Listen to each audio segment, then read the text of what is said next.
Welcome, everybody, to episode 15 of the Back Lounge podcast. Or, considering our guest today, maybe I should be greeting some of you by saying, Willkommen.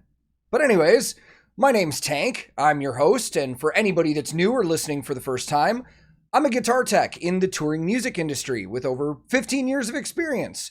And on this podcast, we invite bands, artists, other roadies, and anybody else in the industry or otherwise, and we just have conversations about whatever we want to. And this has been super fun so far, and I cannot wait to bring this episode to you as well. This one, editing-wise, is like completely down to the wire. I'm supposed to be releasing it for early access to patrons in like an hour.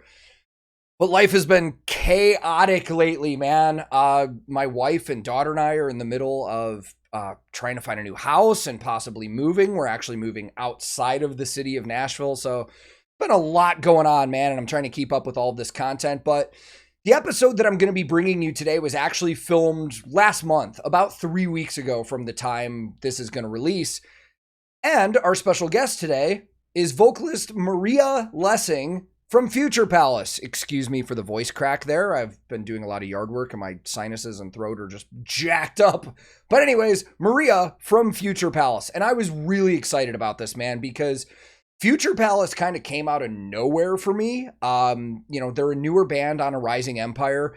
And the first time I checked them out, I loved it. And then every single I've checked out afterwards has been awesome because while they do maintain a certain sound, they have a lot to offer. There's a lot of variety in their sound.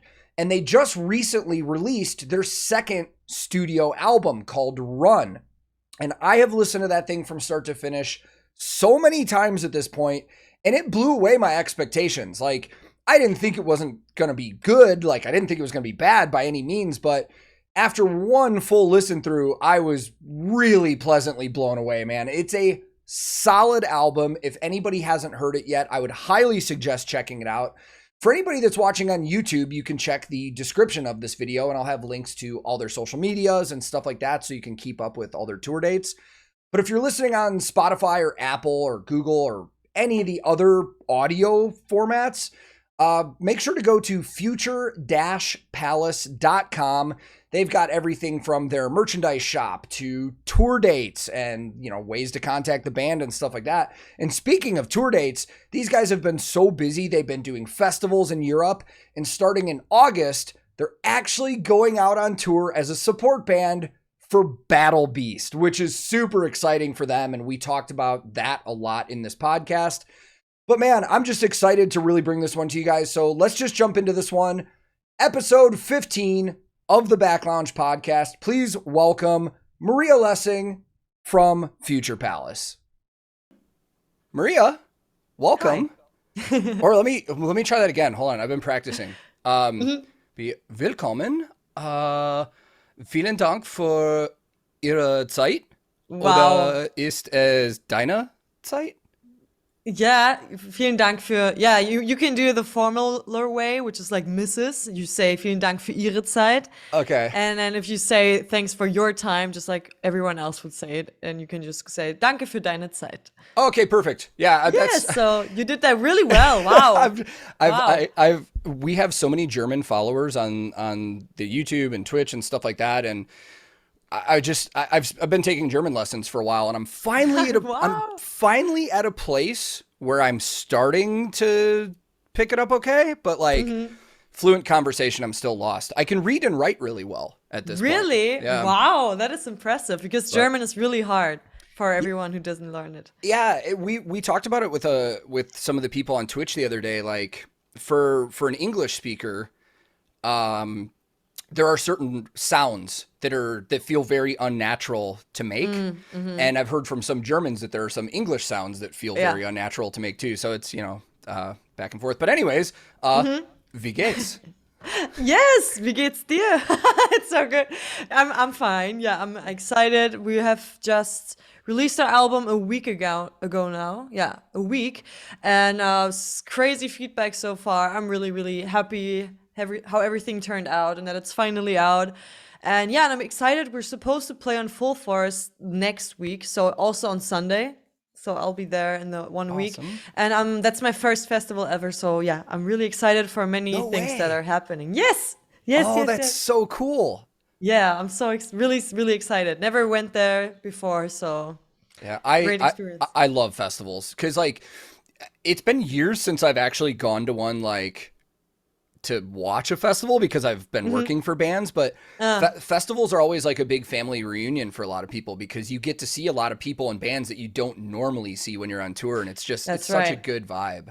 Yeah, I can imagine. I'm really, really excited, and also it's so cool to know how many bands are going to be there that I've Hmm. never met, and I'm really, really looking forward to be seeing them. For example, Holding Absence is playing on the same stage as Yeah. we do, and I'm really, really excited just as a viewer to see them play. Honestly, like I'm so happy to see them because I didn't plan in my time to watch them live or anything, and then I can just do it that one day, and that's so amazing. That's But awesome. we're just staying there for one day, going there in the morning, leaving again in the evening. But that's still gonna be cool, I think. And then if I saw the schedule right too, you're doing was it the High Five Festival in Sweden too? The week after that, we're in Oh, Sweden. that Also, lineup first is time. great. Yes. Yeah. Oh my God, I'm really, really excited. Once again, it's our first time. Well, not our, but my first time in Sweden. I'm not sure if for the guys as well. Not for Johannes, but maybe for Manu. I'm not. Probably only me. So that's like so many big things at once. And I haven't been on a plane for like 2 years now, or like Same. 3 years, or right? Because of COVID. And I think even longer ago, I don't even know. I think actually the last time I was on a plane, I went to America, actually, to the USA. Oh Yeah. no way. Yes, Where, yes. And that where was also my first time. where'd you go here? Where were you at? I was visiting my sister because I have siblings living there, and Okay. they were raised actually in America. And she lives, or yeah, she lives in Washington, Seattle. And I was Nice. going there. That was really, really, really cool. It's a That was great my area. first time. Seattle's great.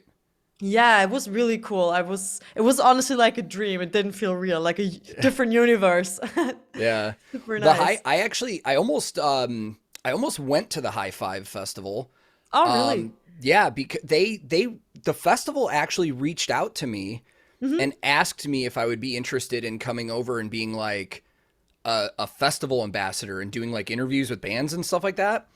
And I absolutely would have loved to do it. Yeah. But my wife and I have a 1-year-old, and just Ah, okay. we don't have family that lives near us, and it would have been very difficult. So I told him, I was like, after this year, I would love to do it anytime you ask, but I just can't. But I saw that Bogdan Hardcore, he's going to be there. Yeah, I was talking to him just I think last week or something, and we were talking about Yeah. that, and I was like, "Whoa, that's such a long drive or like flight to a festival, but it's so cool." But I Yeah. get that with your baby because our drummer just got a son as well in Oh, okay. December. Yeah. 24th, actually, like Jesus. It's so funny. Yeah, because of that reason, we have to kind of like change our plans here and there. Yeah. But yeah, Oh, I get it. so our daughter just turned 15 months, and the one thing I learned very fast about having a kid, and I can totally relate, especially with him being in a band and the schedule, is like your schedule is now your child's schedule for the Yeah. most part. Like we just took our first vacation. We just drove down from Nashville down to Florida to visit my wife's parents, and it was the first time we had our daughter on a long car ride. And we had to stop so many times and Okay. entertain her. We just loaded up movies on an iPad, and I think we watched Despicable Me about 7 times, which is great. Wow. Yeah, I know. I have like younger siblings, so I really know what it's like. And I have nephews and nieces, and Yeah. yeah, you have to experience to know what it's like. Yeah. But yeah, It's crazy. it is. It's so crazy because I never realized how much I didn't understand. Because growing up, like was an only child. Like my sister lives with my mom, so growing up, I lived with my dad, and I was never around like no nieces or nephews or anything like that. And I have friends that have kids, but until I had a kid, I didn't realize like, Yeah, how much work it can be. oh, yeah. And they're always moving. She's constantly running from room to room and getting into everything she shouldn't. Oh no. Okay, So- his son can't walk yet, so I'm gonna prepare him Yeah. to know that. Oh, when they start walking, man, it's like you cannot keep you can't take your eyes off them. She's always into everything. And because they're so young, they don't understand that when you take something away or tell them no, it's probably because they could hurt themselves, and then they get upset, and then they cry for like 10 minutes. Oh my God. Okay. Yeah, I remember that from my younger sister because she got hurt all the time. She ran, would always fall, and I had to like protect her and run after her and stuff like that. Yeah, I remember that. Yeah. So I wanna backtrack a little because you brought it up. I want to talk about the new album because it is. I didn't want to interrupt you, but I wanted to tell you it is so good. Oh, thank it's you. It's so good. Like, thank you. I'll be 100% honest.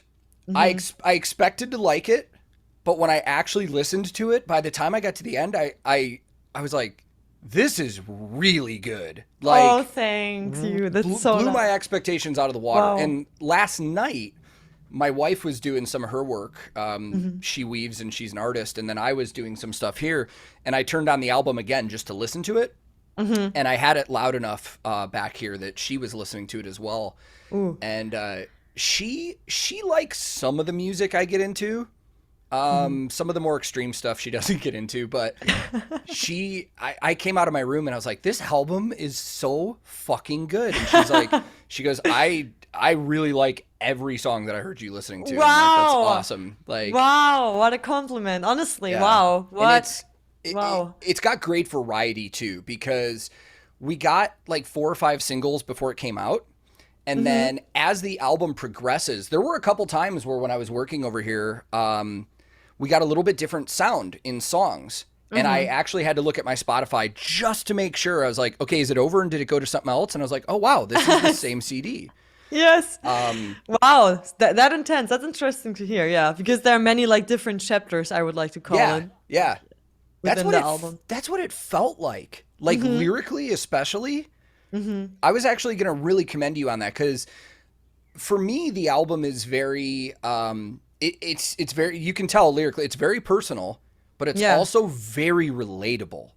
Oh, that's great. That was both points of these were the ones I was going for while writing, because I don't only want to talk about myself or like personal stories, but I really wanted people to understand them or relate to them. And that's so nice when you're able to write something in a way that everybody can put their situation in the song and relate to it and feel with it. That's so nice. I'm trying to pull it up again because after a couple listens, I'm not the best with song names yet. Especially when you listen to an album like, and you're across the room, you can't see the names of the songs. But there were a couple specifically, like we'd already heard, Paradise and Flames and Heads Up and stuff like that. But I think when we got to Locked was one of my favorites. Oh, cool. Locked, that was a funny song for us. And then later in the album too. Right back to back, I remember, I think when A World in Tears came on, that was one of the moments when I just went to check and make sure it was still the same album. And then Loco Loco after that. Like, seriously, I don't want to sit here and like feed your ego, but the album is so good and you guys should be so proud of what you've released. Thank you so much, honestly. Like, so far, it's one of my favorite albums of the year from start to finish. Wow, that's so crazy because I heard we watched your reactions. We love your reactions. Oh, thank you. Like honestly, one of the like best reactions of us. We always really watch all of them. Thank you. Really because you look at so many details and it's so cool to watch as an artist to get noticed and so many things being noticed. And I remember you said that you're in one reaction you said you're gonna pre-order the album, and then I was like, whoa, because I was so excited and almost like nervous because I'm like always scared to disappoint people. I don't know, but we were happy with the album, but always we are so I am so critical with myself, and I'm like, I don't know, like I never learned how to do albums, or I think nobody ever really learned how to do that. So we just put together what we feel like and what we think and what makes sense story-wise. And I actually thought about the order of the songs, and therefore I was a little nervous, or like I didn't know if people were gonna understand what I was going for with this order, or like be confused with all the sounds. And we had a few songs we were a little scared of, like Loco Loco is so crazy and all over the place. I love and we're it. like, it's so cool that people like it, or like that you like it, because we were like, is this too crazy to put on our album? But we just went for it. We went for everything. And also A World in Tears, we were a little scared to release that, especially after releasing heavier songs for the first time. We're like, are we gonna drop this now? Can we do this? But we have to. We just did it. We made the song a song, and I'm glad that people pick it up nicely, or like actually like the diversity of the album, because it could have gone in complete opposite way, and people go like, what is this? Like, I want metal and I want straight metal, but we're just not that. And I think that's our band, and that's what defines us, is that we will always be genre open and sound open. And it's so nice to hear that people actually like it then.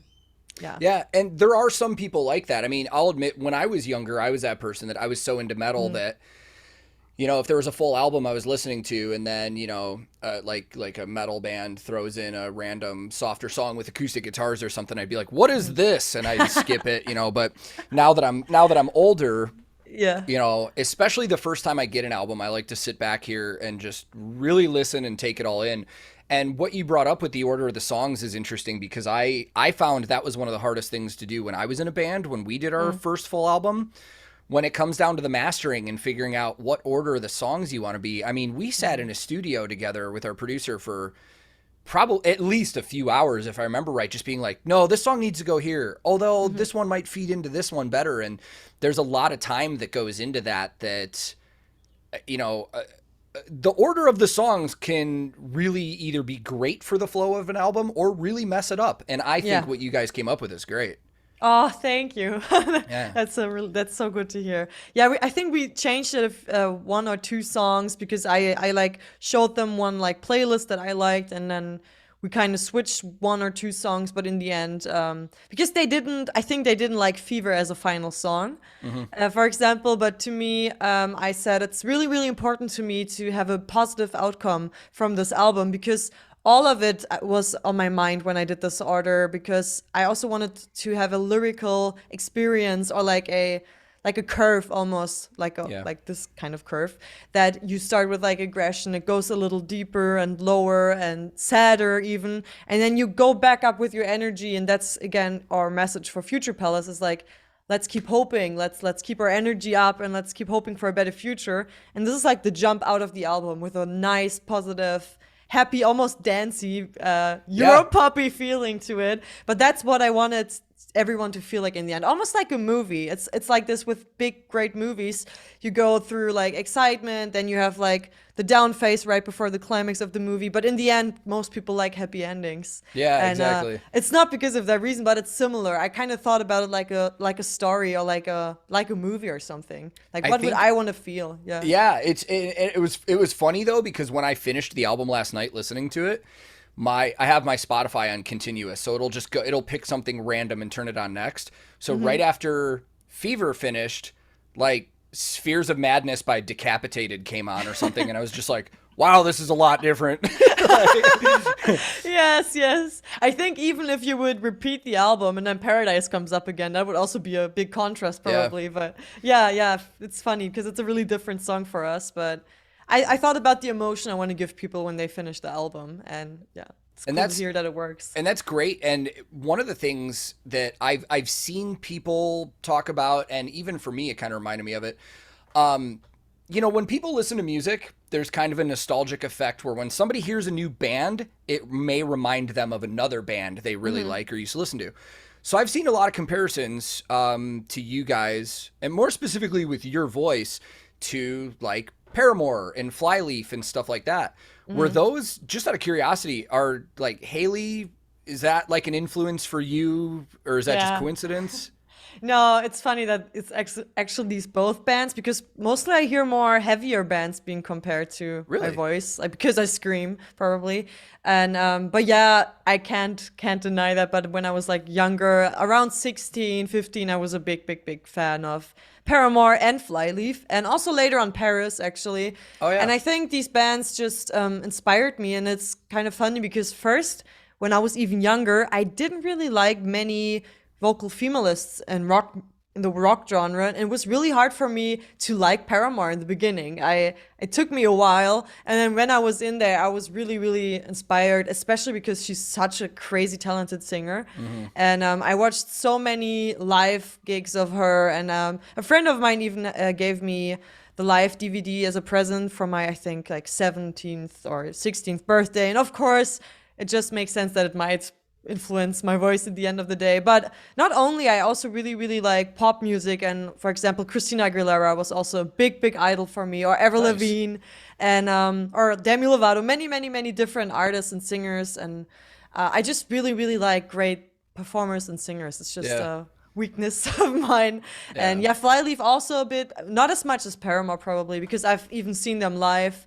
And I was a big fan back then, like really, really big fan. I mean, I even have their album here, like After Laughter. Oh yeah. it's so yeah. I mean, it's funny because I try really hard not to make comparisons because every band is unique and different, and you know they have their own thing. But I could hear it when people were saying. I even told my wife when I was telling them about your band. She's like, "Oh, what do they sound like?" Before she heard it, and I was like, "Heavy Paramore." Like I would say heavy Paramore, and.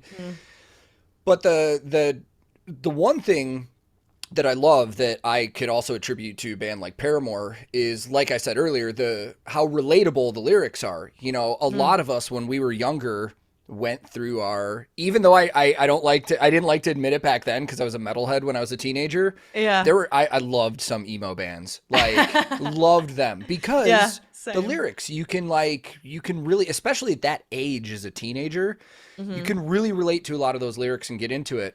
Yeah. And with lyrics like yours, I would imagine that there's at least one song on this album for anybody. Like somebody can hear your storytelling and be like, I've been in that same place. I know that feeling. I mean, even me listening to some of these songs, I was like, yep, I've been in that toxic relationship. I know what she's talking about. Yeah, you know? That's great to hear, because also for me to hear that, it doesn't only make the people listening to it feel less lonely. Also, it's so cool for me to see I'm not alone with these stories.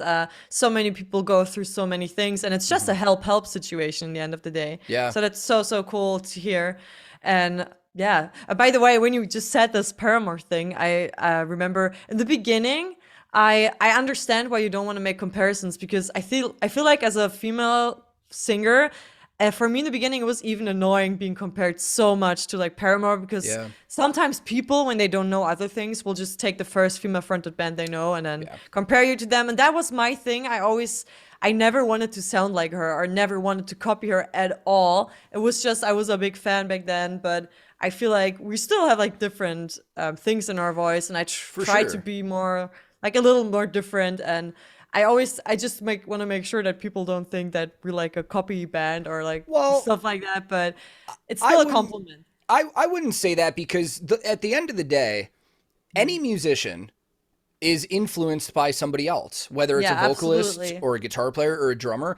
There's people like, recently I was talking to Mark from Kardavox Academy on YouTube, who also is in Kardashev. And I actually did a vocal lesson with him because I used to do vocals in a band, and I just wanted to learn more about what I was doing. And, you know, I kind of told him, I feel like I've never found my own voice. I'm very good at mimicking somebody else and being able to do that style. And he goes, yeah, but that's how vocalists develop. Most vocalists find the people that they like and they try to imitate that style, and then they eventually develop their own thing. And I mean, I feel like while I can understand the Paramore comparisons and references, I feel like there's so much more than that, though, because there were a couple times on the album too where it's like your harsh vocals just come out of nowhere. Like there was one song that I was listening to where it was like cleans the whole way through, and I'm like, oh wow, we might not get any harshes here, and then out of nowhere it's just a quick phrase of harsh vocals, but then it's back to clean. And I feel like that's so cool on that album, where it just kind of attacks you out of nowhere for a second, and then it gets back to the clean vocals, and it's just it keeps you on your feet. Like it's very cool. Yeah. That's so cool here. Yeah. I just one more time before I feel like I'm saying too much, just you guys should be very proud of this. And thank you. And this is only your second studio album? Yeah, I feel like this still feels like a first one for us, because the first actual album was like my first album ever, and like to ever release as an artist. The guys before, Manuel did an album with his old band already, and for me this was such a first time experience, and we didn't know each other that long, so it felt so fresh and new, and also working with the producer for the first time. And now for Run, it was like a second time, but it all felt more comfortable, more experienced, and we took a little more time for it and made a plan for it and all of that. Because for Escape, we didn't even know that it's going to be an album for the first singles we released, because that was our first time starting out as a band. Yeah. And then Run was a little more like, all more planned, I would say. Yeah. So it still feels super fresh and new to us. Yeah, and in the grand scheme of things, you guys are a very new band, and I think I've seen in the last few months, for mostly because of the singles and stuff that are coming out, like a lot more attention. And right now, especially the German music scene, in my opinion, right now is there's just band after band coming out that is so good, and I think you guys are in a very good spot with a rising empire, just because my perception and what I see, they are signing so many good bands right now with so many different. So many different sounds. Like, you've got your super heavy bands with a rising empire for sure. Yeah. But then we've got bands coming out like you guys and Blacktoothed, and now I've heard the new Floya stuff recently, and it's just it's a lot of vibe. There's a lot of vibe on that label, and I really think what they're doing right now is really cool. Yeah, it's more diverse, I think, than probably some other labels. And yeah, it's interesting that they even signed us with our first songs with Escape, because it was so soft. And listening back to a few songs, I'm like, wow, that's actually funny that are signed at a metal label with this kind of sound. And therefore we weren't that scared going heavier for Run, because we know that's where we're signed at. That's what they should have expected from us before already. And they didn't know. They didn't even ask us. And they're like, of course, you do Scream now? Like, you go heavier now? And we're like, yeah. So that should work. Should work even better, actually. And yeah, it worked better than before. So, but yeah, it's so cool that they're open. Yeah. How did you start developing your harsh vocals? Was it something you always wanted to do, or was it like, hey, let's try this and see how it works? I did it when I was younger already, when I was about like 16, 15, something like that. And as you just mentioned, Flyleaf, a friend back then showed me Flyleaf, a female friend, and she's like, look at that. I wish I could scream like that, or I wish I could do this. And I didn't listen to heavy music back then, besides maybe like a little Linkin Park and 30 Seconds to Mars, which is like really small screaming amount compared to other bands. And then I was like, wow, a female's doing it. That's so cool. And the song was I'm So Sick. And at some point I just tried to scream along, and it sounded horrible, but that's when I first developed it. And then I was in my first band back then, and we did a few songs with these screams in there once in a while, like a few words. And yeah, we kind of did like post-rock songs when I screamed and stuff like that. More artsy, I would say. Or we tried to be artsy. We thought we were artsy. We weren't, I think. But yeah, and that's the first time I did it. And it didn't really develop after that, because I kind of, when I was like 20, stopped doing it for a few years, and I'm now 25, and I just started doing it again last year, or at the end of the year before that.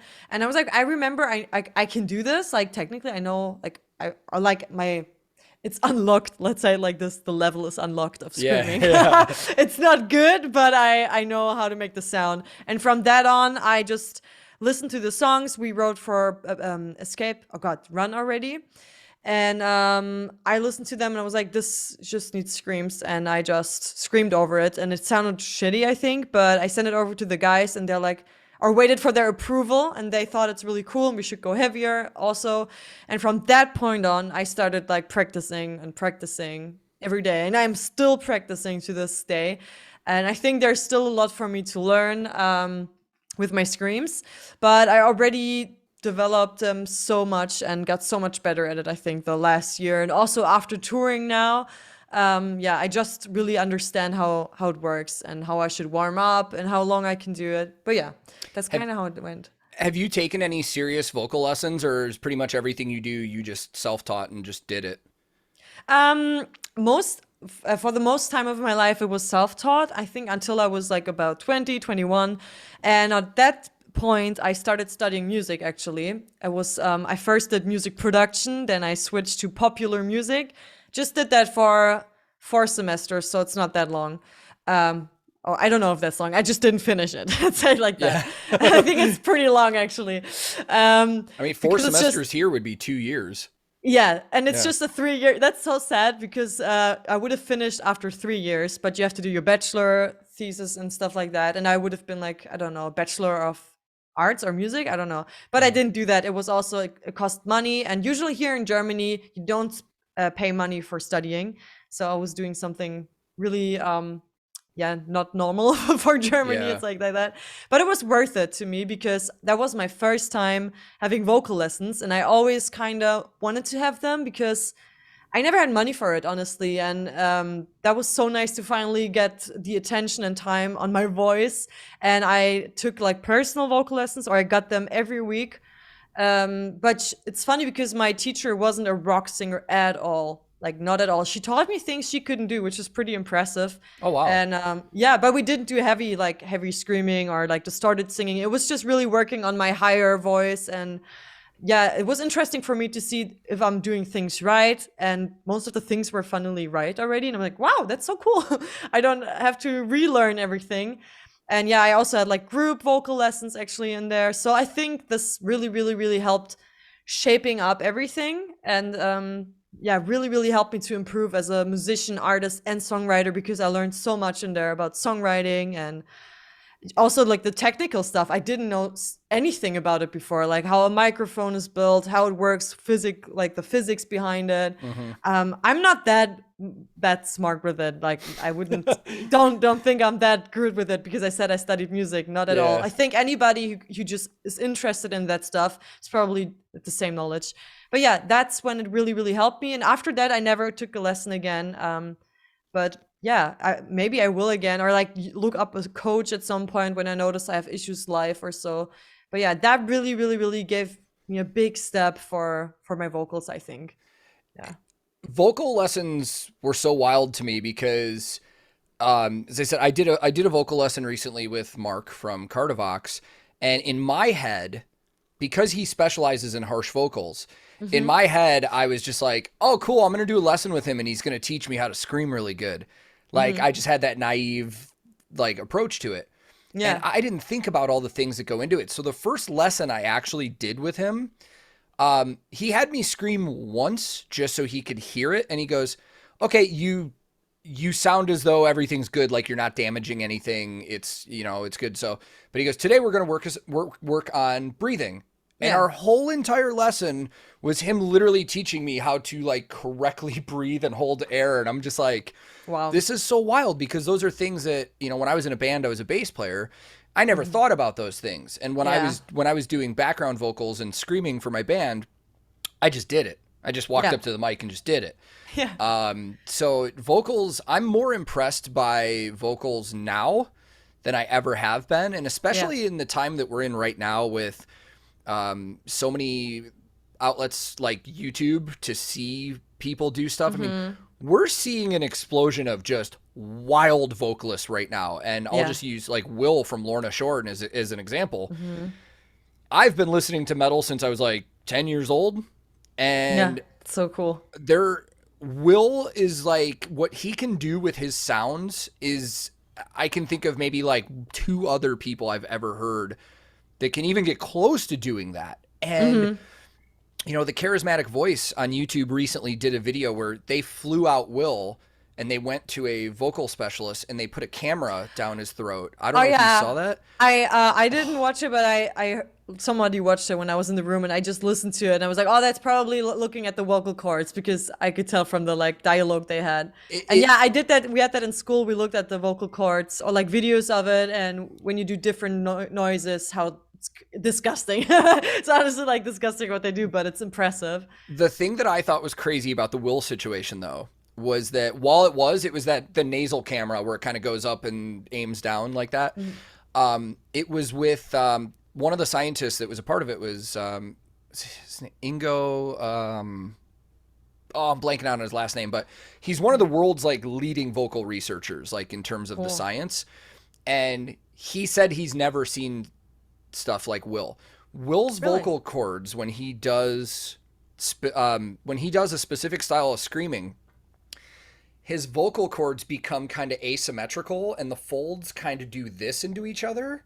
It was the weirdest thing to see on camera, and then to hear these vocal scientists like, this is like, we've never seen this.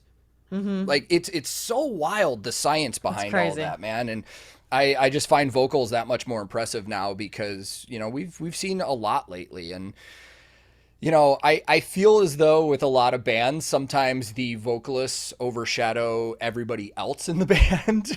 It's especially like, I'll use Slaughter to Prevail as a perfect example. Like Alex Terrible from Slaughter, that's all anybody talks about. But his actual band is so good. And there are parts, I was going to use you guys as an example. There were parts on the album where I just heard such cool musical pieces that I was like, you know, I'm the kind of person that when I listen to an album, I like to listen to it multiple times so I can focus on specific things. Yeah. And even past just the guitar and drum work, I mean, there's, well, and bass, even though you guys don't have a bass player. Manu did that. He played that, yeah. So shout out to him again for 2 instruments. We joke about that on my channel now. I'm like, it's like bass players are becoming endangered. Like everybody just records it in the studio. I don't know why everybody is doing it, because we just did it because we were just 3 people. We didn't think about it. Like we didn't plan it or knew it was a trend or anything. It's just we're 3 people, and that's hard enough to find 3 people that want to make this a living or like go for the stream, because it's crazy insane and so much work. And the more people you get, the harder it will get as well. Yep. And that's why we started out and are still just 3 people, and it works so well. And I'm so happy that it works, because people are, I think, the most complicated thing about this career. It's working with people. Yeah. Just like everything in life, it's humans. I 100% agree. Yeah. And I want to talk to you about you guys forming the band, but Powerwolf said that they've never had a bass player. And it's like, they said it perfectly. One of their guitar players did an interview once, and they're like, why don't you have a bass player? He's like, well, I record all of it in the studio. And our chemistry that we have together and the way things work as it is right now, why would we bring another person in to possibly change up that chemistry when it's already, and it's a perfect way to put it. If it's working, exactly, don't add anybody. Exactly, and that's exactly why we do that. The only thing we would maybe in the future do is get somebody we know and take them for some live gigs if we want to try that out. That'd be an option for us, but everything works out, and we're really sure that we don't need another full like band member, like a real band member, because everything works out. And as I said, it's already hard enough. As you can tell, just relationships are already hard enough, and you're just 2 people, and it's the same thing with a band. It's honestly just like a relationship, not the romantic parts, but it's so similar. You have to like learn so much about each other, take so much care, talk so much. And and then you're also like work partners, so many things, like you spend so much time together. It's honestly crazy. And you see how many bands change their members and break up and whatever, and we just really want to make it work, and that's the reason. So same reason. I totally get that. And it's not because we don't like bass at all. It's not like that. I mean, you know, the same thing can be said for roadies and crew members too. People, we were talking about this on stream yesterday on Twitch. Somebody was asking what makes a good roadie, and there's kind of a joke in the industry is being on a crew. Your job as a roadie is 40% of it is like knowing your actual job and handling things well. And the other 60% of it is your personality, because when you go on tour, you have to live in a bus with all these other people. I've been on tours where we have had some of the best crew guys I've ever seen at their jobs, like phenomenal audio engineers, lighting directors, stuff like that. They're better than everybody, but their personalities are terrible. They're miserable people, and they won't last, because even if a person is that good at their job, do you want that miserable person with you all the time to drag down everybody else? No. Exactly. You know? Exactly. That's so important. And me, after just experiencing my first time like on a nightliner, I will totally say yes to that, because if some person just kills the vibe, it's so hard to keep going. It's so hard to keep going, and it will tear down everybody. You're just like, ugh, it feels forced at some point, or like it's just the same at a workplace. I think people get It that when is. there's like somebody who's just not nice and genuine to you, you're just like, oh, I don't want to go there. No matter how nice the job is sometimes. You're Yeah. like, I really don't want to go there when the person's like this and they don't enjoy what they're doing. They don't have respect for the others. And that's so important when you're with people. That's really the number one thing, I think, just being a nice person or trying Yeah. to be at least. Especially on those nightliners or on a tour bus in the States. Like, I mean, I've told people well, I say it jokingly, but it's not a joke. Yeah. There are people that I've literally spent more time with because I've toured with them than I have with my wife since we've been married, because Yes. we're always around each other. And you get to know personalities, and the truth is, even on tour, it's impossible for everybody to like each other. Yeah. There are people that I've toured with on a regular basis that I personally don't like. I can work well with them. I can, because it's the job. Yeah. But I would never hang out with this person off tour or anything like that. And I think that's where a certain level of professionalism comes in. It's like, okay, you don't like this person, but for the sake of the job, you can at least get along and do your job good and stuff like that. But it becomes a problem when you start getting those people that are just constantly clashing and having that bad attitude that drags everybody down. I mean, we had a situation on a tour I was on where we had a crew member that just, I mean, it was unanimous. Like, everybody on our crew was miserable around this person because they're just so negative and stuff. And at one point, the artist I was working for fired them and got somebody new. Yeah. And the band that we were opening for on tour told us, like, you could see a 100% change in all of your guys' attitudes and demeanor just from removing that one person. You guys were like a completely happy new group of people.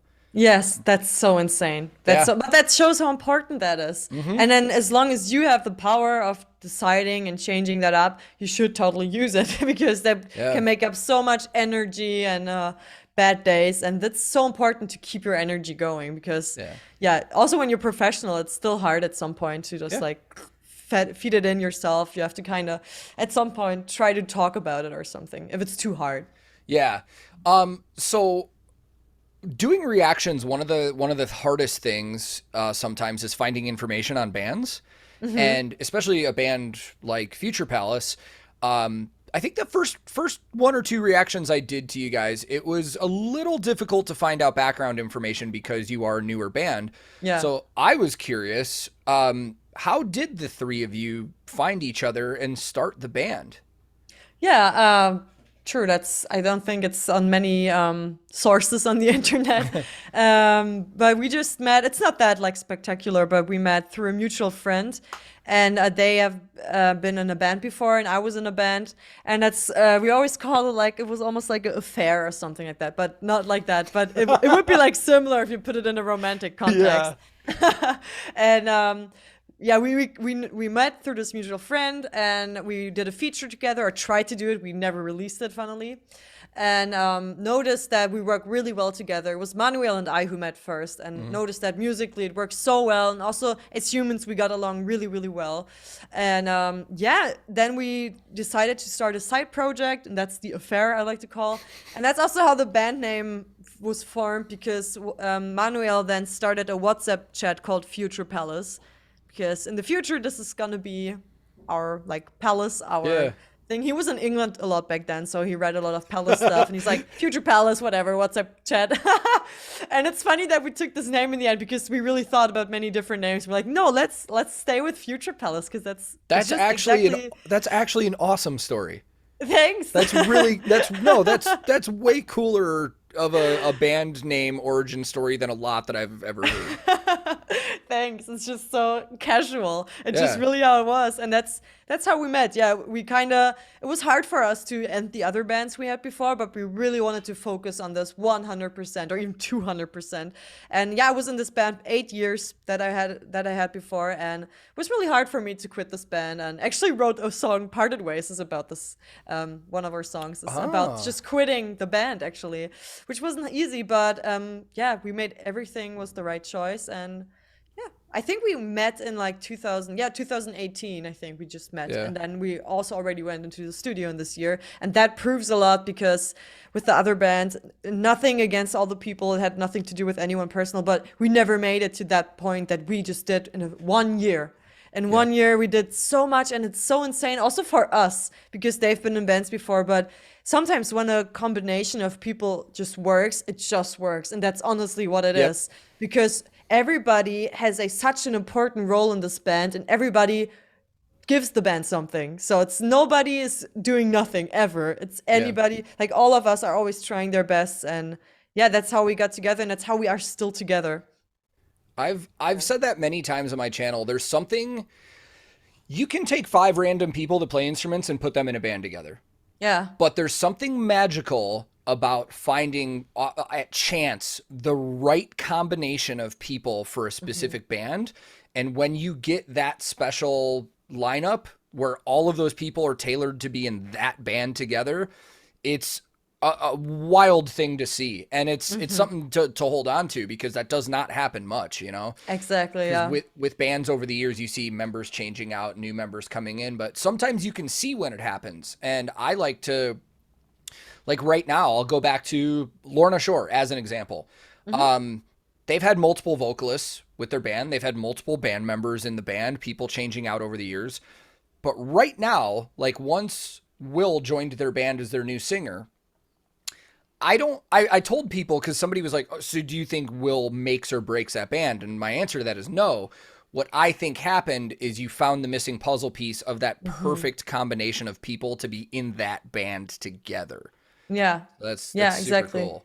Yeah, you have to work together, balance each other out. And mostly it's like people not really committing to the thing, or like being too scared of it. And it is hard to find people that are willing to go in this crazy, scary direction. And we're so lucky to have Johannes, our drummer, in the band, because he's a booker, or he's been a booker for years already. And he has so much knowledge about the scene in Germany, especially, that this helped us out so much, because we had like a guide through this time of like not darkness in a negative way, but we didn't know anything. We didn't know a thing.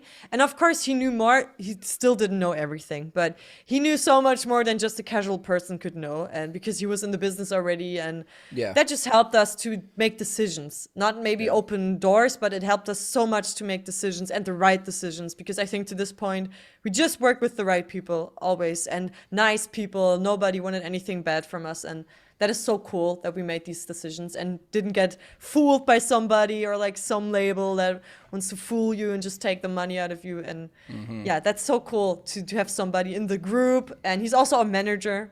And that's so cool, because we're just the 3 of us managing us. And we're also working together with Connor. He's also such a cool guy. He just joined recently. I don't know if you know him, probably from, he's now in Tandem Management. I know of him. I don't know him personally. Okay. Okay. But he's a really nice guy. So, I mean, I haven't met him in real person, but so far everything we've done is really cool. So once again, he was also a great addition, also as a human being. And yeah, really, really cool if that works out. Yeah. And it always helps when you have somebody in your bands that has some kind of, you know, background in something else that can help the band. Like, you know, look at, everybody always, right now especially, everybody always talks highly about like Electric Callboys music videos and how crazy they are. It's like, well, their guitar player owns a video production company with his brother. Like, they do all of their own videos. And not to say that nobody else can not do the same job, but there's a little more care that goes into it when it's your band and you're doing something. Like Sabaton too, self-managed. They've like completely, I mean, and they're an arena level band. Wow. And their bass player manages their band. Like, it's so crazy. Yeah. So it can be done. And another good example of that too is Bloodywood from India. Like they blew up in the last couple of years, and I got to know their guitar player really well. And he was telling me recently, he's like, we've had so many offers from management firms and labels and stuff. But he goes, you know, you've been around the industry. I'm curious, should we sign with a manager? And I was like, I mean, it all depends on what you want to get out of it. And he's like, well, I guess my question is, what is a manager going to do for us that we haven't already done to this point? And I was like, that's the question. Yeah. Like, do you want to give a percentage of your income to somebody else to possibly do what you're already doing yourself good? Yeah. You know? Yeah. So, But it's a lucky thing to have someone who knows how to do that, because Yes. it is so much work, and I see it for Johannes as well, because sometimes we don't even know what he's doing, because he's doing all these emails and stuff like that and reaching out to many people. But I see how much he's doing, and he is doing a 40-hour job in a week as well. And that's what you said earlier. All of us are working, and we're like a crazy constellation, and you really have to burn for it. You really need to love it, and that's so hard to find. And Yeah. I'm so happy that I found people that are just as passionate as me, because I always knew that this is what I want to do, and I just wanted to make it work somehow and get people that have the same energy or like drive as I do, like that want it just as bad as I do. Yep. And yeah. And like you said, that's hard to find, because I've been in multiple bands, and it's usually there's always like, there's always one person that just isn't as dedicated as everybody else is. And that's usually when you see, like, when I was in a band years ago, before I started working for bands, our thing was drummers. I don't know what it was, but the rest of us, like myself, our singer, and our 2 guitar players, were fully all in dedicated to the band. And within a 1-year period, we went through 5 drummers. Oh shit. Like, oh man. We just could not find a person that had that same level of intensity for what we were doing. That just, it's a funny thing, man. It's like everybody wants that rock star lifestyle, but they don't know about the work, the reality of the work that goes into it. It's so little rock star, I think. Yeah. I'm always like surprised how little, like, I wonder, how do people even still act rock star when they're just, you have to be so structured. And also on tour, I was like, how do people even drink here? Because I have to protect my voice every freaking night. I can't even talk after the show. And I was like, this is like not rockstar at all. Like, it's so funny. Yeah. I toured. Some of the things I've seen band members do to keep themselves in good shape on the road is wild. Like, one of the first tours I ever did working for a band, the singer for the band that I was working for would not talk the entire tour once tour started. He wouldn't literally, he wouldn't talk unless he was on stage, like, because he wanted to protect his voice. Yeah. And the funny thing is that we had to get good at reading his lips, like, because he wouldn't talk. He would literally just mime to us, and we'd make up stuff. And I'd like walk into the front lounge and be like, "Hey, Mike, how you doing today?" And he's like, yeah. And I'm like, okay. And then I'd like make up something that he didn't say, and he'd be like, that is so funny. Oh, that's so hard. Yeah. But if you love talking, like, I love talking. I talk so much. If I like people, I think, that's maybe why we do what we do. And it's so hard. And that's my way to socialize with people. That's my way to get comfortable with them. I just like talking. And I didn't know before that I had to be quiet at some points. Yeah. And I just learned my own limits with my voice, because I would go on stage, I would scream, I would do all of that. We just had 2 days break from our first tour, and then we did the tour with NSOK. So, and that after 2 years of nothing. Yeah. Of just, recording, but nothing like live. And that was so intense, because right after, I always went to the merch store and talked to the people. And on the bus, I talked and sang along to like the music. And I was like, and then the one show was happening where my voice was like leaving. And I'm like, and then people told me like, yeah, you have to like be quiet after the show at least. And I'm like, oh my God, how am I going to do that? Like, it's actually funny. Like 20 minutes ago in this conversation, I was thinking to myself while you were talking, I was like, this is awesome to have somebody that talks this much on here, because a lot of the times, I mean, my viewers on YouTube and stuff give me a hard time. Like, we joke that I talk too much, but it's hard to do these podcasts when you have somebody quiet, because people think I'm talking too much, but what I'm really trying to do is drive the conversation into something interesting for them to want to talk about. So it's nice to actually be able to ask you something and just let you go. Oh no, you could just put me in a room and I could still talk. Same. I used to do YouTube back then. Or since I'm 14, I did YouTube, and you're just talking alone to camera. So it's crazy. Go ahead, and then I'll tell you. See, no, one thing, I don't talk that much when I don't like people. That's the only thing. Like, of course, I think that's normal. When you notice somebody just doesn't like listening to you, I think you get more quiet. But besides that, I can talk like a waterfall, like nonstop. Yeah. Oh, I'm stealing. I can talk like a waterfall. That's great.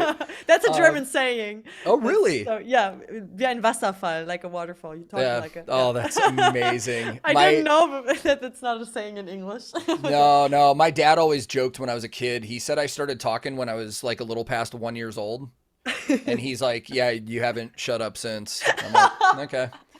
So that's cool. But yeah, my wife always laughs because when I'm streaming on Twitch, it's different. I see people are talking in chat and I can interact with people, and that's different. But when you sit here and film a YouTube video in front of a camera by yourself, it's so funny because there are some videos that I make, reactions in particular. When I do intros, I always do one take. Like, I don't cut up my videos. Yeah. It's 3 parts. It's an intro, it's the reaction part, and an outro. And all of those I do in one take. Now, the reaction part is always one and done. Like, I can't redo that. There's been videos that I've actually scrapped because, like, I've been an idiot and I thought I hit record, and then I film a reaction, and then I realized I didn't record, and I'm like, I can't do it again because I'm never going to have that same reaction ever again. Yeah. But my intros, sometimes they take a few times because there's a lot of information to retain. Like, I try and remember dates and names of albums and stuff, and I always try and do that. So there's been times where I've sat back here just it's taken like an hour to do an intro. My wife can hear me through the door half the time, and she's out there laughing because I'll be on like my 10th take, and I'll get to the end, and sometimes I don't even say the wrong thing. You just get tongue-tied and you stutter or something, and then she'll hear me just back here like, fuck. And then I'll just start over. And I know that so well because, as I said, I did YouTube for many years, and in English. I never done them in German, or mostly in English. And that's even harder for me because I am German, obviously. And then after speaking German the entire week, then I did a YouTube video and I'm like, oh, I can't speak English. Like, I suck. And also, like a few weeks ago or months ago, I did something for radio, I think, in the USA. And I had to do it in English, like radio introductions and stuff like that. And just to have a normal sentence, like a normal human being, it took me like so much freaking time. It didn't work all the time. I had to redo it like a psychopath. It's like, but yeah, I know that so well. That's one of the funny things for me to watch artists do on tour because, especially if you're working for a band that's heavy with radio. So before the pandemic, I worked for a country band for like 5 years, or a country artist in Nashville. And country music, they don't give a shit about album sales. It's all about radio singles. That's it. It's who's going to have a #1 radio single.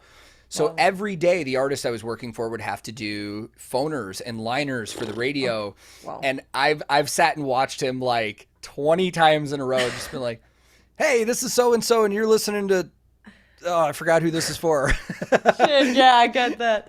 Yeah, your focus also drifts at some point, and yeah, I totally get that. But I feel like it gets easier after time. Well, I couldn't imagine being like bilingual. Are there any other languages you know other than German or English?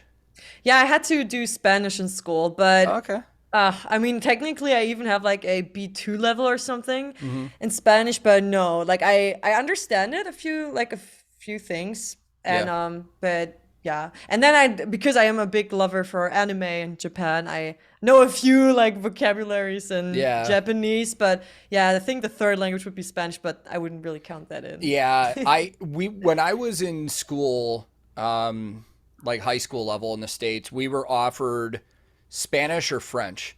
And yeah, mostly same. And for me, Spanish made more sense because we do have a very large Spanish-speaking population in the U.S. Yeah. So I was like, this is something I'll use. So I actually got very good at it. I used it a lot. I used it a lot after high school, but then for like the past 15 years, I've never been in situations where I've had to use it. So same. I can still read and write some of it, and I know certain phrases. Like, I can ask for things like, my wife and I have gone to Mexico a couple times for festivals we've done for touring, but I couldn't speak it fluently. Yeah. And yeah. Sorry. No, go ahead. Go ahead. No, because you said Mexico, they have a different accent there because the back then husband or ex-husband of my sister, he was Mexican. And I learned Spanish at that time when they were there in Germany. And I spoke Spanish to him, that what I learned. And some things we couldn't understand because the accent was so different. So that's hard. And the accent and some of the just regional dialect. Like, for example, I had a couple students in my class that were Mexican and grew up speaking Spanish, and they like almost failed the class because they were like, the way that they're teaching this is not like how we grew up speaking it. It's a completely, the slang is different. The dialect is different. So I got to imagine too, with me learning German right now. And like I said, we've got a lot of German followers on my Discord and Twitch and YouTube and stuff. There's things that I've asked them about that they were like, well, you could just say it like this and it would be easier. And I'm like, oh, that's interesting. Cause that's not how it's teaching that to me. Yes, German, I think that's with every language, like the way you actually talk to each other is totally different, or like not totally different, but in German it's so much more calm how you actually talk to each other, like on a friend level, than how it's taught.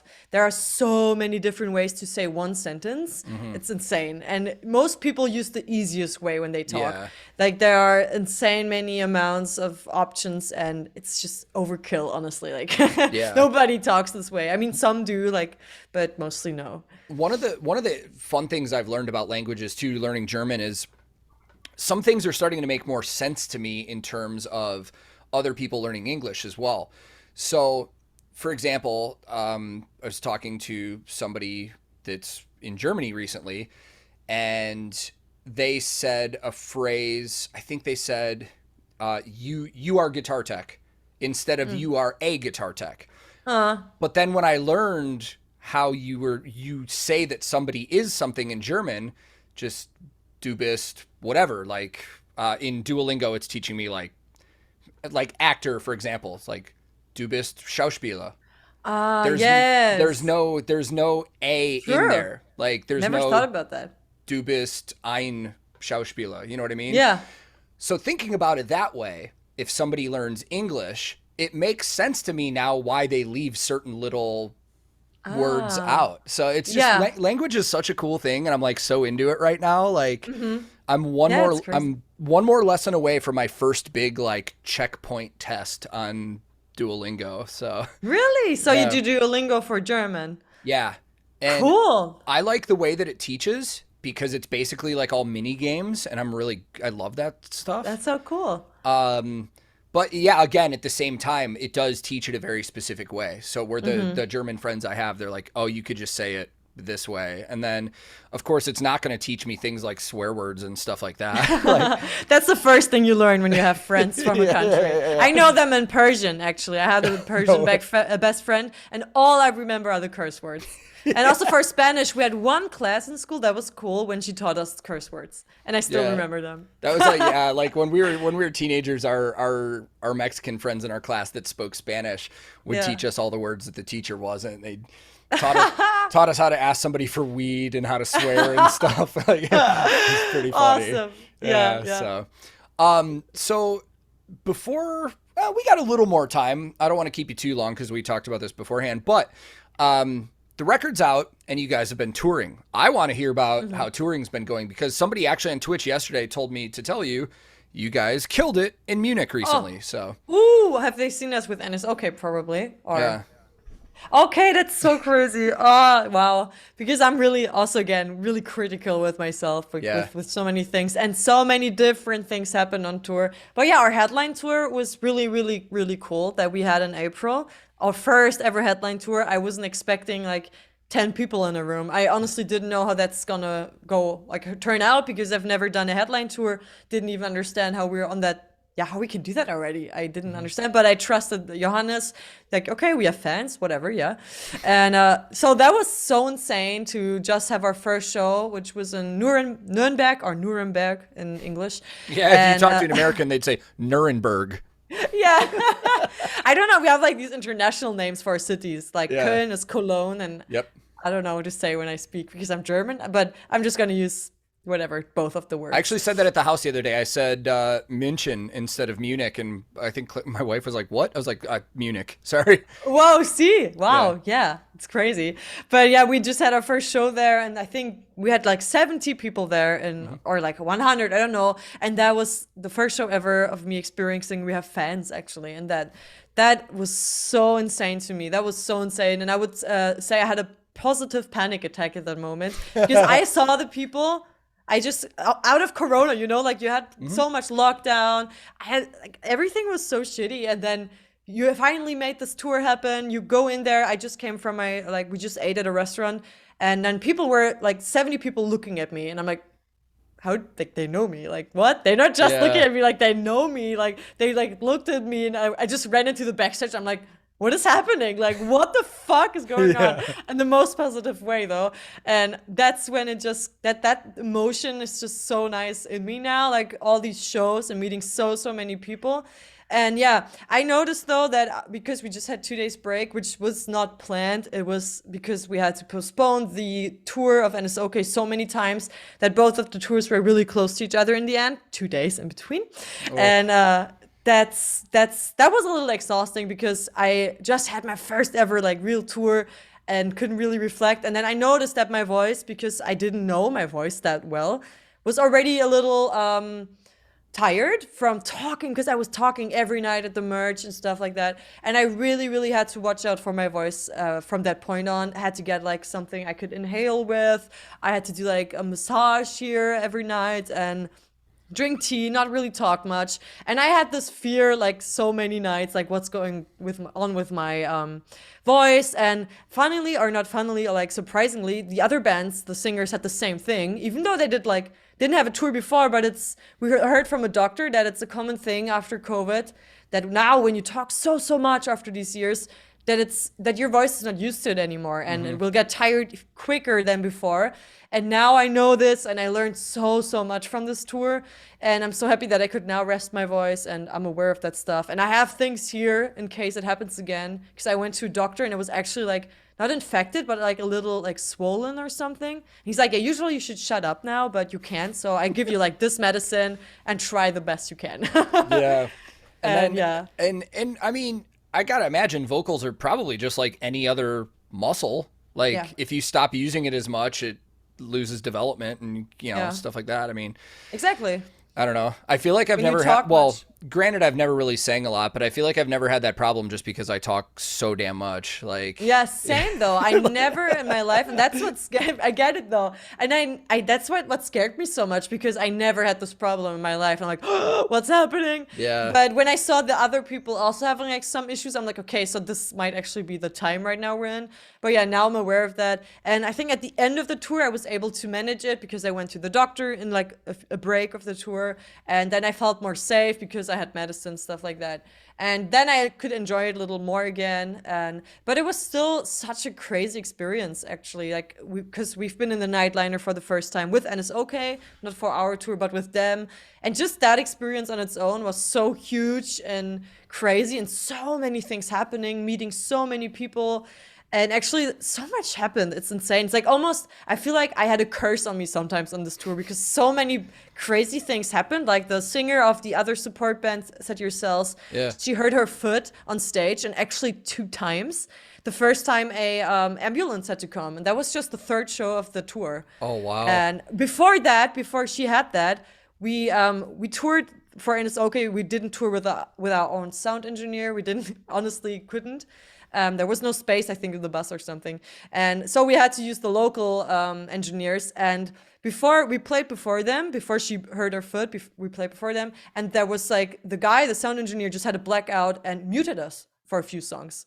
And people ran there from the team of NSOK and were like, what are you doing? And they're like pulling up the gain, because we were just quiet. The first song, or like some songs, the vocals were out, and the other song, everything was off. Like, I don't know what happened there. That's actually a similar story to how I got my first job on the road. Oh, what? When we were opening for a band on tour, they had their own sound engineer, but they didn't have their own lighting director.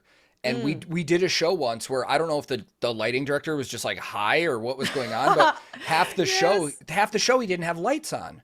Shit. And Yeah. the tour manager for the headlining band was like, man, I wish there was somebody out on this tour that knew how to run lighting. And I was like, I know how to run lighting. And he's like, how? I was like, because I work at a venue when we're not touring at home and I do lights. And he's like, so then they started paying me. I think it was like, they gave me like $25 a day to run their lighting show for their, and at the time, and I don't know if you can relate, but like being a broke musician that's just traveling in a van with four other dudes, I was like, $25? Yes. Like, absolutely.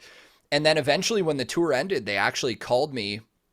Cause I kind of vented to them saying that like, I didn't know if I liked being in a band anymore anyways. It's like, I was tired of being broke all the time. I mean, there were like 3 Totally years, get that. 3 years of my life, I had to have had like no more than like $10 in my bank account at all times. And it gets exhausting. And this band called me and was just like, hey, if you ever decide to leave your band, like we'll hire you to come out on tour with us. And I quit my band, which, as you brought up earlier, it's a hard thing to do, man, even if you have a good reason, you know? Yeah. It was a very difficult situation, but I went and worked for this band and I did lighting and merchandise. And that was my first start in the industry. And I think my first show pay I ever got, it was like $75 per show. Like, so if we did 4 shows but to me as like a 20-year-old, that's cool. $75 a day. I was like, I'm rich. Yeah, that's cool. Yeah. And then I get that. Progressed from there. But what I've seen a lot to combat like kind of the local audio people and stuff, if you know the band you're touring with, just ask their sound guy if you can kick them like $50 a day and have them do your sound. Yeah, mostly it's a little, I think most people do that and try that, but I think that wasn't an option for that tour. But we learned from that, and we want to make sure we always have somebody with us as a sound engineer. Tours like that are great learning experiences. You know? Absolutely. I mean, we had some good people as well on the tour, but that was just risky. We knew that before, and that's why I was also like a little scared before each show, because I didn't know if that's gonna happen again, and that's nothing we had the power over. And but it worked out in the end. There was this one show that was really messed up, and not every location has a great sound engineer, of course, and we probably didn't sound as nice in some shows than we usually would we have a sound engineer, but he didn't have time, sadly. And so just come and see us again for everybody if you saw that show. Well, and that might happen. Yeah. I mean, they'll have chances. Like, we already talked about festivals, and I didn't know this until right before we started, but I saw you guys are doing a tour with Battle Beast soon. Yes, exactly. Oh my God. Yes, that's so crazy. That's just really, really soon happening again. And I'm still like processing this tour, and I'm like, whoa, what is my life suddenly? And why is everything happening so quickly? And how am I going to do this with my job? And how, like all of that stuff. But no, I'm really excited for that. And that's crazy because that's just my fourth tour in my life. And it's also going to be in a nightliner again, which is crazy. Yeah. And I think they reached out, or their management reached out to us, which is also really, really cool that we didn't. And I'm really excited for that because we're going to prepare more. We learned so much after this tour already. And therefore I feel more prepared. And I'm excited because we have our first ever shows in like UK and Italy and many, many countries. And that's so cool. And the first time English speaking country, that's also nice. Because with NSOK, we had our first ever shows outside of Germany, and Prague and Budapest, so Hungary, and not Switzerland, Austria, which is almost like Germany, but not. but it's like pretty much like Germany. But that was already such a crazy experience that I'm so excited to experience this way more often in different countries, because that's really different, I think. Yeah. And it's so many things happening in this year that I was waiting for my entire life and worked for my entire life. And also, as you said, like being broke, that's like my life. I was always broke, like also before being in a band. And it's so nice to now have so many options open and being on a bus and being able to take the time to make music. And I'm so excited what's going to happen in the future. And I'm really, really hyped to also play these festivals. And I think it's going to give me so much that I don't even know that I can feel. And I'm so, so, so happy for this. Yeah. That's awesome. You guys, I feel in the future at some point, I can see you guys getting on a tour in the States too. I think you guys would do really good live in the States. I think people would really, I actually saw, Defeating Gravity was on the Billboard charts here, or was it a different song? Yes, no, Yeah. that was Defeating Gravity. Yeah. So we're trying our best to be how to sneak into the US market. Perfect. Yeah. Or like not sneak, we're like actively attacking it, honestly, but not Yeah. even like, no, we really want to go there. And our manager, like the Connor, is really trying to get us more into international things, or on the radio. We're really trying Yeah. get as much as we can. We're now on the test drive right now at Sirius XM Octane. Oh, nice. Also so cool, and that's a big wish of mine to tour there. So that is my next to do, and I hope it will happen next year already. I think just seeing what I see from people getting into your band and stuff like that, it's like, I mean, I have an interesting point of view in the music industry because I've worked on it for so long, and I'm also now on YouTube full time, so I see what's getting popular and stuff like that. Yeah. Like, people thought I was crazy when I said, like, so Electric Callboy has the tour coming up, you know, in the US, and I told people right when it was announced, I was like, this whole thing's gonna sell out, and people were like, nah, nobody's gonna go see a German band. Half the tour's sold out already. See, wow, Like, that's so cool for them. Wow. People want to see these international bands over here, you know? And I mean, I went and saw the last show I've seen, the first show I saw after like the big lockdown pandemic stuff happened, I went and saw Ginger here in Nashville, and it was like, it was sold out. Wow. Huge. I'm getting goosebumps just thinking about that. That's because like, yeah. it's such a cool thing. That would be so amazing, because I feel like for most like bands out of Europe, okay, not because we have a few big bands here, of course, as well, like Rammstein and so on, that are insanely big. But I feel like most of the bands that inspired me to become a musician and do what I do now are from abroad, from also a lot of them from the US. And being accepted there, or like having a sold out show, would be so amazing to me, or to us, I think, as well. One of the things that this YouTube thing has taught me too is how big the music industries in other countries are. So like you just brought up, I think the biggest international band without a doubt from Germany is Rammstein. Yeah. I mean, they were on the radio here when I was 10 years old, you know. When Du Hast came out, I mean, that was number one on rock radio in the US for like a year. That's I mean, insane. it was huge. But then when I started learning more about Germany's music scene, a lot of our German friends are like, yeah, they're still huge, but there's bands here in Germany that are just as big. So like when I got introduced to like Die Ärzte and Die Toten Hosen and stuff like that, I was like, I had never heard of those bands ever being Crazy. in the US. They never broke into the US market, but they're massive in Europe. Yeah. And that's what's so wild is people always ask, like, how are you a metalhead and you never got into Nightwish or Sabaton or Blind Guardian or any of these bands before you did YouTube? I was like, because they don't get marketed here. Like, Crazy. Yeah. It is. It's crazy. So I love the fact that right now so many international bands are getting marketed in the US, and a lot of people are utilizing YouTube and stuff like that. And like I said, like I told you earlier, like I'll be touring with Electric Callboy when they're over here, and then there's a bunch of other bands that are coming over I want to see, and it's right now more than ever for me. Like the music industry is more exciting than it's ever been.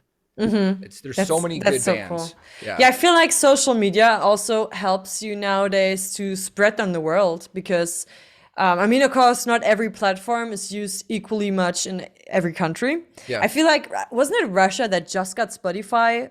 Like they didn't have Spotify, I think, for a few years. I think so, but because we could tell it from our streams, because we just got so much more from Russia. And I also think, I'm not sure, but I feel like in Japan, a lot of people don't use Spotify as well. And you can kind of see like what country uses what platform and so on. I don't know what they use, but I feel like the internet helps artists, and YouTube helps artists so much more to be spread in the entire world and marketed in the entire world. Because with reaction channels like you, I feel like people from all over the world are gonna watch you, not just like Americans or because we Germans watch you, and then and that helps us so much, because we want to be in the entire world. That'd be so cool, like touring in Japan and everywhere, and not being dependent on radios or something. Of course, they help so much, but that would be so cool if YouTube would now be, or I think it is already, a completely new stage for musicians.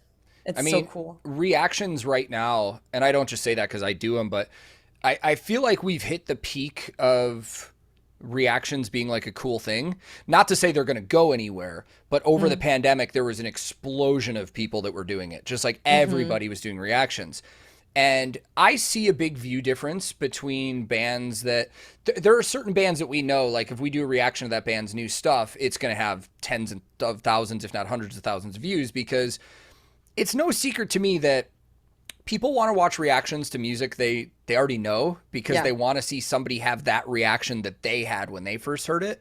But what I'm starting to see that I love is that there are a good handful of people that will watch any video I release, even if they don't know the artist, because they want to discover new music. So I've always told people, they're like, well, don't you think it's funny that like if you do a Nightwish reaction, you'll get a couple 100,000 views, but if you do this new band from wherever, like you only get like a few thousand views? I was like, no, I don't feel bad, because here's the thing. If one new person hears that band on that reaction video and becomes a fan of that band, it's mission accomplished. Like, Aw. new fans. It's really nice though, know? because most people will do it or do it in a way that they get the most out of it, and which makes sense. It's not that easy to make like a living out of things like YouTube and so on, and you are really, really dependent on your views and how long people watch like commercials, whatever. But that is so nice, and that helps us out really, really like a lot. And I think a lot of smaller bands are really happy and thankful for that. So thank you also at this of point course. that I you mean, reacted to us, because it helped us. And we had people at gigs, sorry for that said, so many people actually said, I just found you from TankTheTech. No way, what really? the freaking hell? That's crazy. Yes, that is so cool. That makes me feel really good about doing this, for one. Because I feel as though every reaction channel on YouTube has some kind of value because it could turn people onto new music. But for me specifically, just my point of view coming from the music industry is like, I know what a lot of bands go through. I know how much it means to be in front of an audience. And I've loved the fact that I can turn my channel into something where I can feature new bands. Now, I will say I have a specific way of doing it. I'm sure you're well aware how copyrights work with music licensing and stuff. A lot of the videos that I do on my channel, I only do them if I get approval from the band or label, because if you just do a reaction to a random band, you're risking copyright strikes, stuff like that. So luckily I have maintained good relationships with labels like A Rising Empire and a lot of others too, like, you know, Napalm, Nuclear Blast, Century Media. Like they have all seen the value in reactions and have basically just been like, yeah, go for it, you know? Which is very cool. But speaking of helping bands out, before I let you go, I do want to ask, I ask this to everybody, from somebody who's actually in Future Palace, what would you say are some of the best ways for fans to help support you guys, whether that's financial or not, just sharing music or whatever? Yeah, good question. I think the biggest support right now would be like streaming our album wherever you like to, and or buying it. That would be amazing. But I know the time right now is not like that. Like a few years back then. And also, what would help us out is like going on our website, checking out if we have like new dates that we're playing, and like going there live supports us so much. And yeah, honestly, just like the merch and just listening to music, streaming it. And we have so many like socials where we share all the news. And if you follow us there, that would also mean so much to us. And we're really happy how it goes right now. But yeah, we're ready for new people, more people. Let's grow the Future Palace family. Yeah, for sure.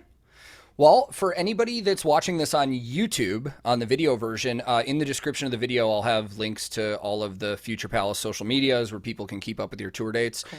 Thanks. For anybody listening on Spotify, Apple, Google, anything like that, you can go to future-palace.com.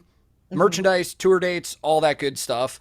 As we already spoke, the new album is out, came out on June 10th. It's called Run. It's fantastic. You guys have festivals coming up, and then you've got a tour with Battle Beast. I mean, you're going to be busy. So if there's anybody that wants to see these guys live or help out, those are your ways.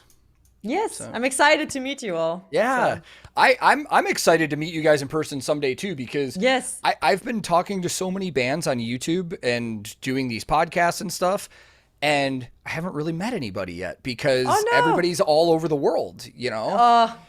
I think But that's so cool that you can connect to everybody over the yeah, world because yeah. now you have friends everywhere. That's so cool. The only band that I've actually talked to in person that I've like had on podcasts or done reactions to so far is Lorna Shore. Like when they were in Nashville, Mm. I went to their sound check and hung out for a while and saw them sound check, and it was like super cool, but Hmm. that's it. Like I haven't been We're able to going to see meet. anybody else. But there's some cool tours coming here. Like in a couple months, Falling in Reverse and Papa Roach are going to be here. Mm. Going to that one, and then Sabaton is playing in Nashville in October, and then I'm going to go Wow. to that, and then a week Cool. later the tour with Electric Callboy starts. So that'll Wow. Wow. be yeah, Okay, I'm excited, but we're honestly planning to go to the US as soon as we can. it's got to and happen. Get on some tours, and we don't know which one yet, but we might meet at some point, and hopefully sooner than we can imagine. Yeah, absolutely. Right. Well, thank you very much for your time once again. I know Thanks it's for having probably me. getting a little late. What time is it there? 9:30? I don't even know. Let me It, think. it has it's gotten darker since we've started. True. Yeah, I So- just have like two lights on. Yeah, it's like 9:30. Yeah. Yeah. Yeah. I pretty yeah. much run all of my social media stuff on Central European time now anyways, so I'm so used to Oh. like all the Germans, being on their Woo. time schedule. But this wasn't cool. bad. The worst I've had so far was Karan from Bloodywood. That's a 12-hour time difference. Oh, that's hard to make it work. Yeah. So That's I hard. think we started at like 8 in the morning here, or no, it was 10 in the morning here and 10 p.m. for him when we did this. Oh, okay. But the good thing is I'm a night owl, so too. when I was in America, I felt like active and awake. Like I didn't even have a jet lag at all, like just like a tiny Oh, you're bit. lucky. Yeah, because my time rhythm is so crazy, like my personal rhythm, sleeping rhythm. Yeah. So I'm prepared for a different time zone because Yeah. I'm awake in the night anyway. Yeah, same. I'm up till like 2 a.m. every day at least. Oh yeah, I Yeah, know that. so- Shit. Well, Maria, thank you again very much. I appreciate it. One more time, the album is great. I hope you guys have a very safe tour schedule and festival schedule, and maybe at some point, either I'll meet you guys while you're in the States, or I'll meet you when I'm in Germany, or we'll just have you back on the channel after touring, and we'll talk some more about how it went. Yeah, I'm excited. Thanks so much for having me, or us, even though they're not here. But Yeah. honestly, thank you, and also for the reactions. Helped us out so much. So yeah, thanks. Awesome. Well, thank you again, and have a fantastic night. You too. And no, you don't have a night. Have a It'll- great day. It'll be night soon, so. Okay. See you. All right, see you later. Okay. Bye. Well, that was a blast, man. And I got to send one more thank you to Maria for joining us, because especially with the time differences and the schedules that they have going on, I really appreciate the time that these artists give me on here, because, it's easy for myself, especially, to forget that they have so much going on other than just sitting down and talking to me. Like, who knows what else she did on this entire day media-wise before she had to sit down with me too, and on top of that, she streams on Twitch and she does YouTube content from time to time. But one of my favorite things about this conversation was, I'm trying to think of the right way to put this, and I don't mean this to sound bad or insulting, but how kind of green she was, or inexperienced rather, with like festivals and tours and stuff. It was almost like talking to like an excited kid when they get excited about something. Like, by now, when I'm doing these intros and outros, the festival dates she talked about, like her first festival,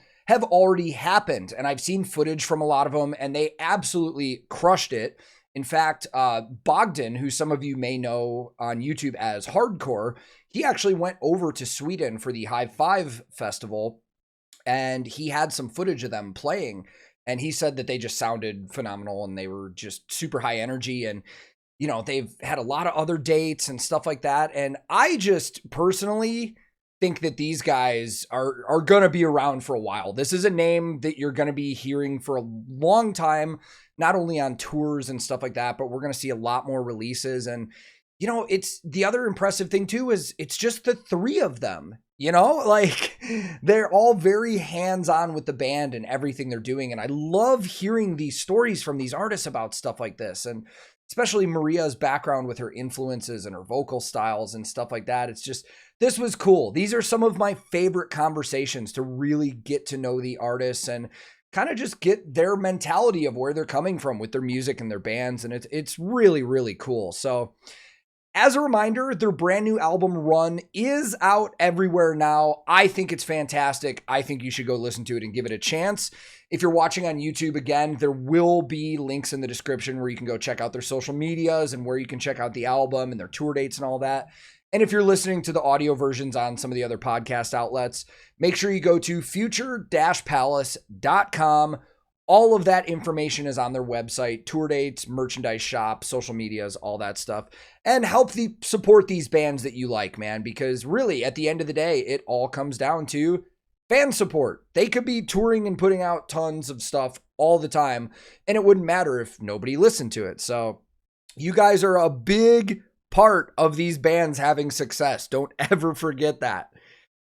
For those of you that are still listening, there are ways that you can help support this content, the podcast, my YouTube channel, stuff like that. I do have a Patreon. It's patreon.com/TankTheTech. There's only 2 tiers on there. It's not much, but with both tiers, whichever one you choose, you do get to listen to these podcast episodes and see all my YouTube videos, generally about 2 or 3 days early. I do have a merch store, TankTheTechMerch.com. Everything that you purchase on there not only supports myself and my content, but the artists that actually designed some of the designs. I'm also on Twitch, twitch.tv/TankTheTech. That's always a good time. I stream on Tuesdays, Thursdays, and Saturdays. And yeah, I think that's about it, man. I mean, even if you don't want to do any of those things that I just mentioned, just know that I appreciate all of you for taking the time to listen to this content.